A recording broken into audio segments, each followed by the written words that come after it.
Hi students, welcome back to geology. We have arrived at our last sedimentary rock video, and this one talks about how sedimentary rocks communicate to geologists. All right, so your guiding question here is going to be what clues are left behind when sediment stops moving? So we've already talked about how it forms a rock, but what else is left behind? Not just the rock, but maybe some really interesting features. So the first thing we're going to start with is looking at bedding. So when sedimentary rocks are deposited, they deposit horizontally.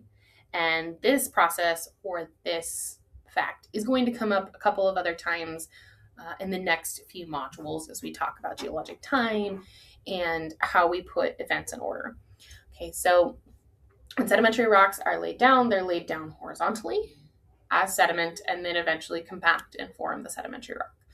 Okay, these horizontal layers we call beds. Beds are usually really easy to see standing out because you can see the different thicknesses, you can see the lines in the rock, and that indicates that you're looking at beds. If there's a lot of sediment available at the time of deposition before it turns into a rock, you'll see a really thick bed. If there's not a lot of material available at the time of deposition, the bed will be really thin. Okay, so the thickness of the bed is determined by the amount of sediment that's deposited at a given time. Right, and so within that, we can look at formation. So here's a great example of the Grand Canyon and the different layers that you see. Those different layers are beds. Okay, so formations are distinct rock units that are uniquely characterized, and we map them. So depending on the rock type that we see, the approximate age we think they are, we put them basically into their own little group. All right, we can also see things like ripple marks, which could be symmetrical or asymmetrical. So these are little waves that we see in the rock preserved from either wind or water erosion. Okay, so as water at like the beach, the ocean, moves back and forth over sediment, it will give it these little waves, and the waves are equal on either side because the waves move back and forth. They oscillate. So you end up with symmetrical ripples. In the dune environment, generally wind moves one direction before drastically shifting direction.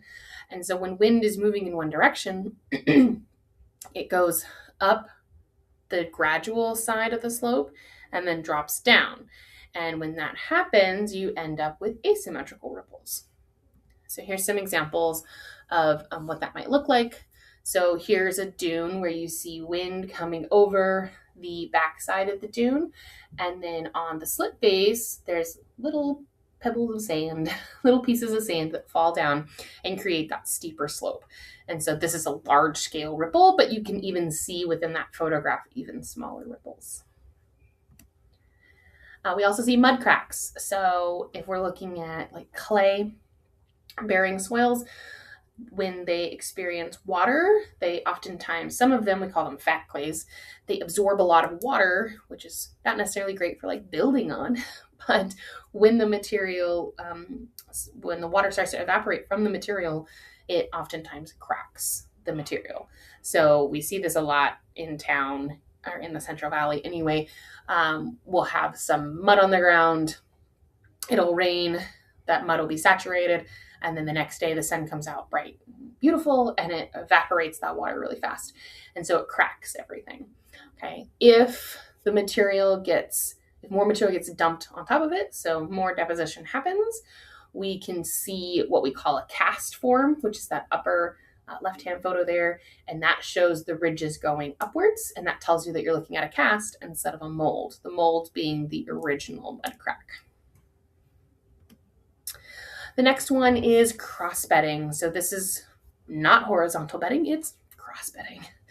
So this is when sand moves up the gentle side and then piles at the crest. And eventually it slips down the steep face, kind of like a big ripple.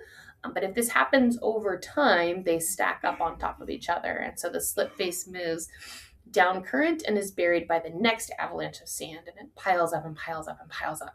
And then eventually within a rock, we can see the cross beds. So here's an example of what that would look like. So you can see the wind on the less steep side.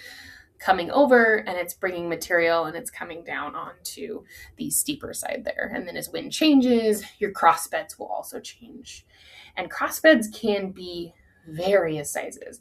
They range from huge features to really small. These are like microscopic ones I found out in Toomey Hills, kind of out by I-5. The next one is graded bedding. Graded bedding is when we see coarser sediment at the bottom and then it fines upward.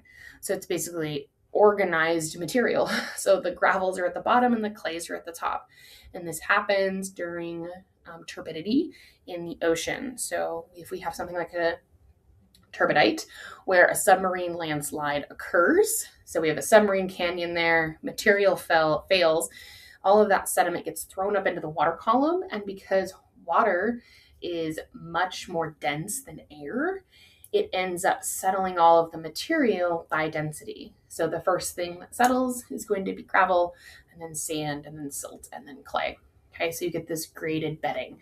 And over time, if this happens several times, you'll see different layers of graded bedding as you move from the bottom to the top. All right, so last thing here, some environmental clues to make sure that we know we're looking at sedimentary rocks and not some other type of rock, and where they might be from. So if we're looking at fossils, for example, we know we're looking at sedimentary rocks. Fossils are not going to survive molten lava, and they are not going to survive intense heat and pressure that metamorphic rocks experience. So for example, if we're looking at corals or echinoderms, we know that we're looking at saltwater depositional environments. If we see insects or amphibians, we know that's freshwater. And then if we see leaves or land animals, it's terrestrial. Okay, some other things that help us are color and chemistry. So red beds, like the example in the back here, I've used a lot of pictures of red beds. There's definitely going to be terrestrial because remember, we need oxygen in order to rust and create these red beds. We see black shale. We know that's oxygen poor. So this is going to be something like deep water marine. And then if we have evaporites, like our rock salts, we know that this formed in an arid climate like a desert. Okay, so this is some clues that you can use to help identify sedimentary rocks and know approximately where they came from. All right, to sum this up, sedimentary rocks are most of the rocks that we see at the Earth's surface. The structures that they preserve in them can show us something about past environments in which the rocks formed. Sedimentary rocks give clues to the environment and the surface energy that's available. In your notes, I want you to write down what evidence might produce mud cracks and what do they tell us. I'll see you guys in the next set of videos. Have a good one. Bye.